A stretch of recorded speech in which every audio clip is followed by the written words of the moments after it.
Здравствуйте, в эфире «Время региональных вестей». С вами Лариса Шамаева, и в начале главные темы выпуска.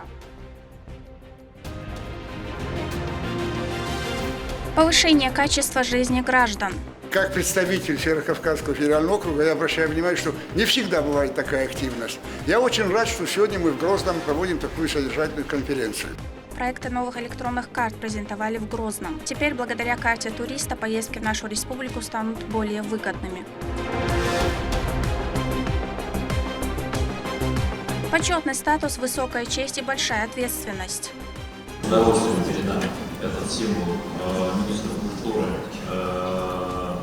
Чеченской Республики. Пожелаю ему удачи и ярких реализаций, ярких проектов.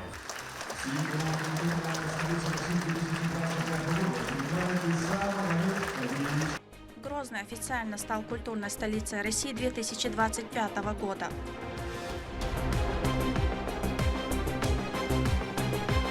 Лучшие условия для образования детей. Все эти годы по поручению Рамзана Ахматовича, работая с федеральным министерством, получаем ежегодно определенное количество автотранспорта, это микроавтобусы для перевозки детей. Автопарк школ республики пополняется новыми автомобилями, чтобы обеспечить комфорт и безопасность в пути.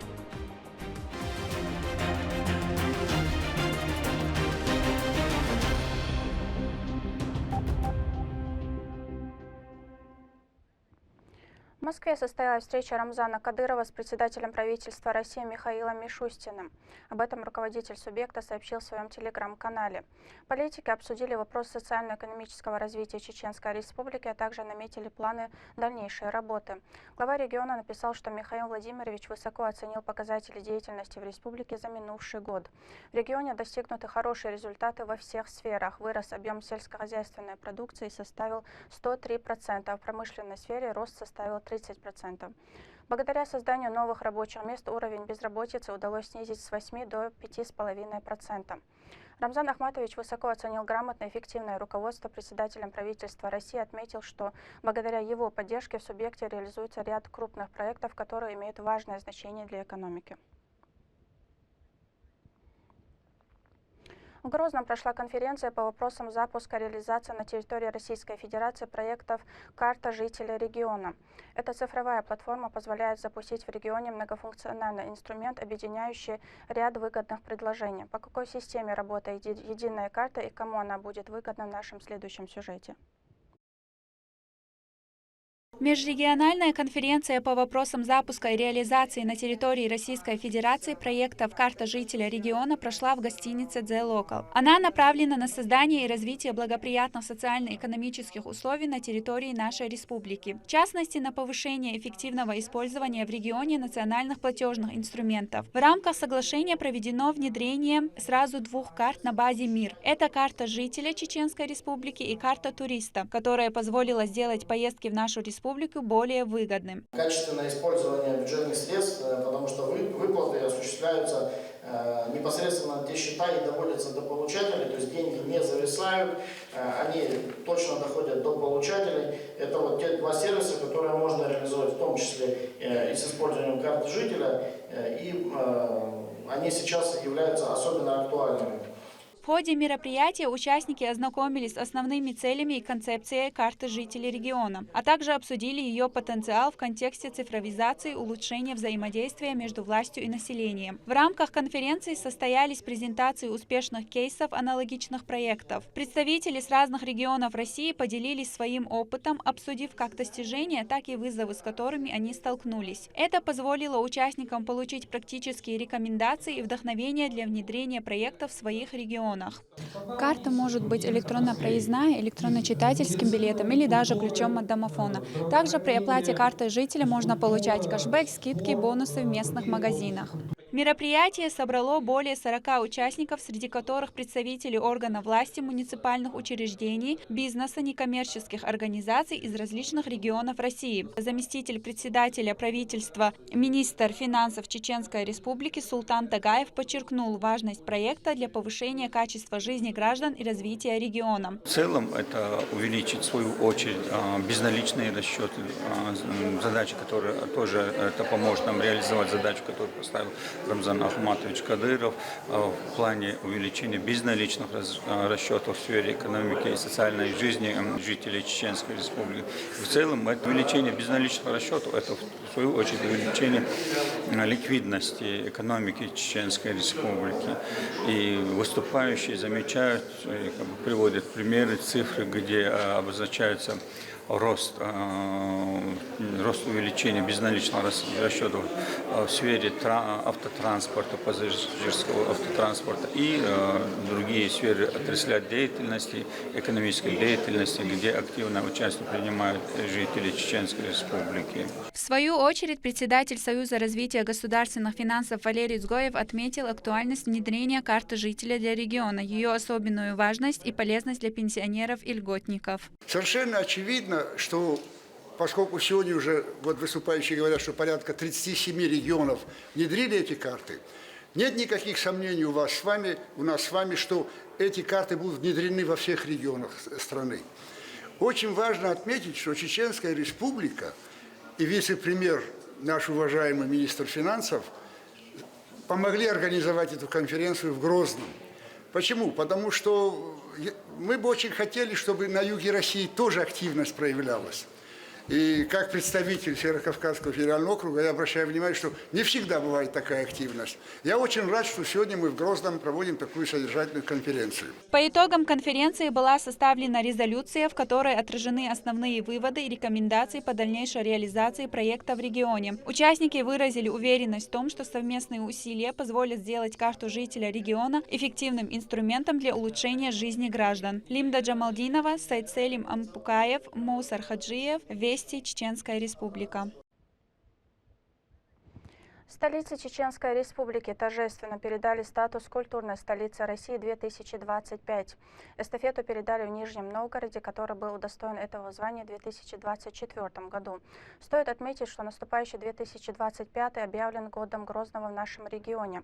Подобное совмещение поспособствует развитию города, привлечению в регион большого количества туристов. Подробности конкурса в репортаже Медины Мударовой. Торжественная церемония передачи символа культурной столицы года городу Грозно состоялась в Нижнем Новгороде. С удовольствием передам этот символ министру культуры Чеченской Республики. Пожелаю ему удачи и ярких реализаций, ярких проектов.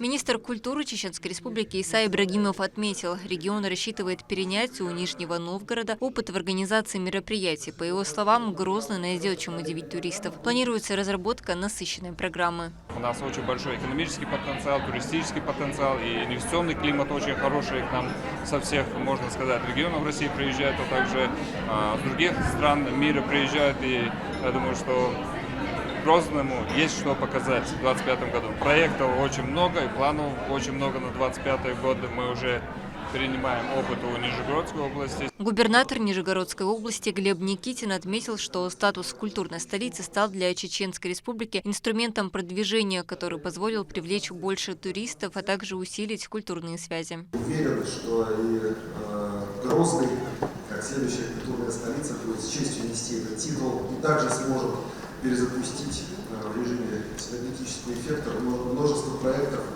развития региона, республики.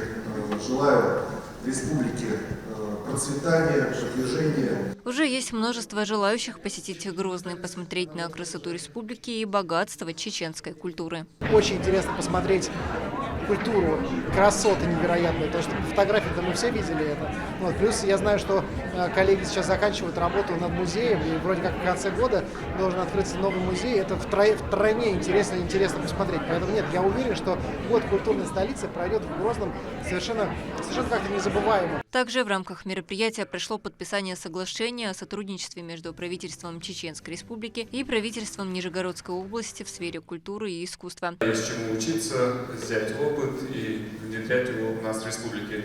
Еще раз желаю всем удачи и успешным завершением года культурной столицы. Я думаю, что вы обязательно приедете и посмотрите на наши красоты и культурное наследство нашего региона. течение 2025 года столица Чеченской Республики будет нести этот почетный статус. Впереди масштабные мероприятия и проекты. Важно отметить и то, что главой региона Рамзаном Кадыровым 2025 был объявлен годом города Грозного и района имени Владимира Путина. Столицу ждет насыщенный год. Медина Мударова, Магомед Бараханов, Вести, Чеченская Республика. Забота о здоровье и безопасности детей. 32 единицы автотранспорта передали для нужд образовательного учреждения. Микроавтобусы Next позволят ребятам выезжать на соревнования, экскурсии, олимпиады, праздники или с комфортом добраться домой. Подробнее в репортаже Рамзана Абуева.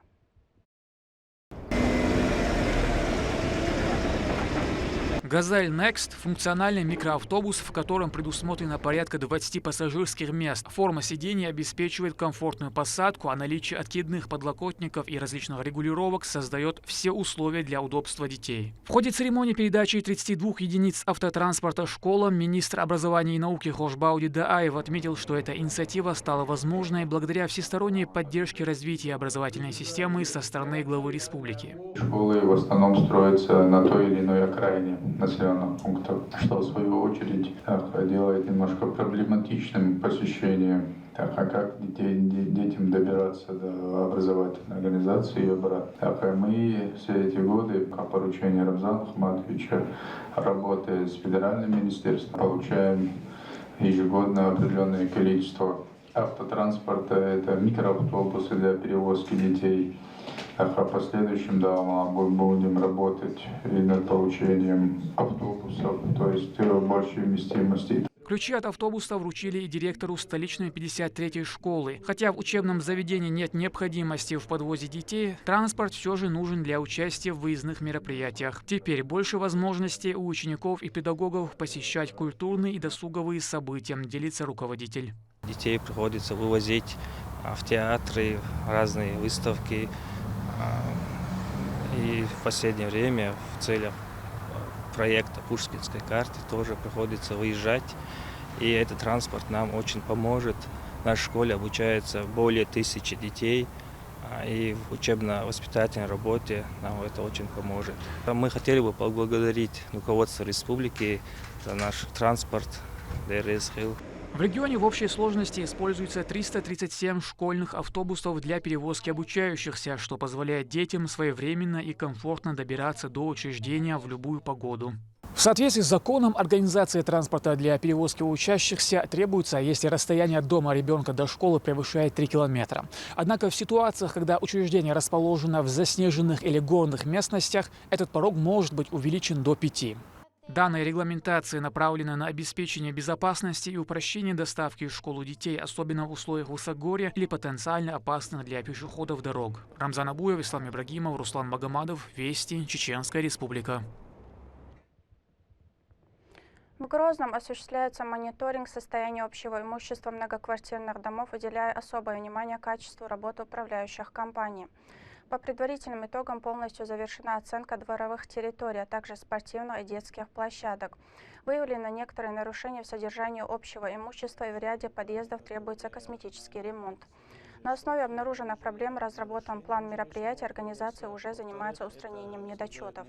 Мониторинговая работа по поручению градоначальника ведется в ускоренном режиме после итогов прямой линии с Рамзаном Кадыровым с целью повышения уровня комфорта жильцов. Заслуженный журналист, заслуженный работник культуры и множество других наград за профессиональную деятельность. С творчеством Азы Газиевой знакомы не только в Чеченской Республике, но и за ее пределами. В Национальной библиотеке прошла презентация сборника автора под названием «Мы твои, Чечня». Книга рассказывает о представителях чеченского народа, оставивших яркий след в истории республики. Оценить труд собрались парламентарии, известные писатели региона и деятели культуры. Подробнее о творческом вечере Турпалали Тайсумов. Сборник под названием «Тхом Хандари Нохчичу», что переводится как «Мы твои, Чечня», в авторстве публициста и писателя Азы Газиевой. В книге она подробно рассказывает о людях разных профессий, а также их подвигах в различные периоды нашей истории, к примеру, Великой Отечественной войны и героев современности, ярким примером которых является первый президент Чеченской Республики, герой России Ахмат Хаджи Кадыров. Многие наши писатели изъявили желание, чтобы появилась такая книга, где были бы судьбы описаны легендарных людей, которые оставили яркий след в истории чеченского народа. Если я раньше писала конкретно о театральных актерах, о музыкантах, то сегодня это и политические деятели, это и писатели, это и врачи, и первый учитель из чеченцев Тазуев, который закончил еще до революции педагогическую семинарию. В общем-то, разнообразные. Всего там где-то 169 очерков. На презентации книги присутствует творческая литературная интеллигенция, а также официальные лица. В приветственной речи председатель Союза писателей субъекта Аламахат Ельсаев отметил кропотливую работу, которую провела автор, чтобы раскрыть свои мысли и описать исторические факты с максимальной точностью и достоверностью.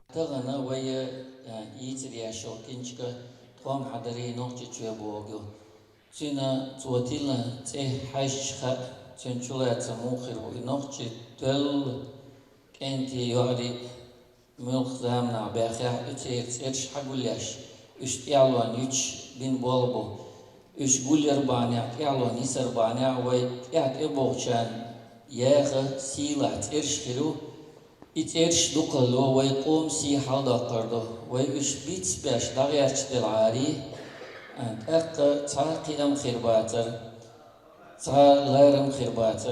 Говоря о таланте публицистки и заслуженной журналистки, представитель парламента Чеченской Республики Шаид Джамалдаев отметил, что Азу он знает уже много лет, и она всегда с ответственностью и старательно подходит к своему труду.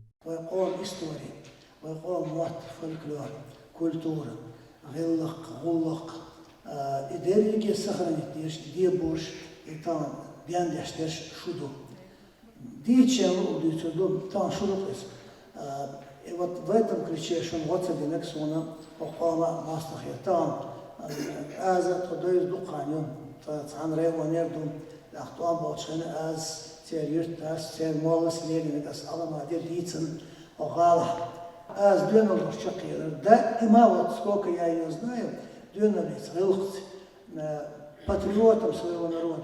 Известный журналист и писатель Денис Сумбулатов охарактеризовал Газиеву и ее работу как очень полезный вклад в развитие чеченской литературы. Он особо подчеркнул, что события в книге подтверждают величие нации, а автор, по его словам, с первых дней работы проявляла свой талант, когда начинала деятельность в средствах массовой информации.